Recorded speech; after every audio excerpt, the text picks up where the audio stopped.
నుంచి వస్తున్న ఆచారం కంటానమ్మా అసలు ఆదిగా అనాదిగా సనాతనంగా చెప్పాలంటే గనక స్త్రీలు ఇలాగా ఈ విధంగా ఉండాలి, ఇవి ధరించాలి, అవి ధరించాలి అని ఎక్కడా కూడా ఏ విధంగానే చెప్పబడలేదు. అంటే మనకి చిత్రకారుల యొక్క చిత్రీకరణను బట్టి మనకి లక్ష్మీదేవి, పార్వతీదేవి, సరస్వతీదేవి వీళ్ళు ఇలా ఉంటారు అనేది రవివర్మ చిత్రాలు అనుకోవచ్చు. అలా రకరకాలుగా రూపాలు అనేవి మనకి నిర్దేశింపబడినవి. అవి కూడా మనకి మన యొక్క ఆలోచనల నుంచి ఆ యొక్క సీతాదేవి అంటే ఈ విధంగా ఉండవలను, అనసూయామాత అంటే ఈ విధంగా ఉండవలను, అలాగా మనము చక్కగా ఆకృతులు, ఆ యొక్క వేషధారణ అవన్నీ కూడా మనము అడాప్ట్ చేసుకుంటూ వచ్చాం. నిజమమ్మా. నిజాయితీగా చెప్పాలంటే అడాప్ట్ చేసుకుంటూ వచ్చాం.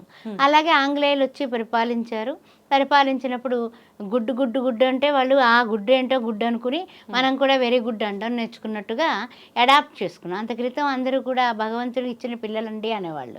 ఆ తర్వాత ఏంటంటే కొంతకాలానికి ఏంటంటే ఈ గుడ్డు అనేటటువంటి సంస్కృతి ఈ యొక్క ఆంగ్లేయుల నుంచి వచ్చినప్పుడు ఏమైంది, వెరీ గుడ్ అని వాళ్ళు అంటుంటే గుడ్డు ఏదో గుడ్డు అనుకుని గాడ్ యొక్క బాయ్ అనేటటువంటి వ్యక్తులు, అంటే భగవంతుడి బిడ్డలు అనేటువంటి వ్యక్తులు గుడ్ బాయ్ అంటే మొదలెట్టారు. కొన్నాళ్ళకి ఇప్పుడు బైగా మిగిలిపోయింది.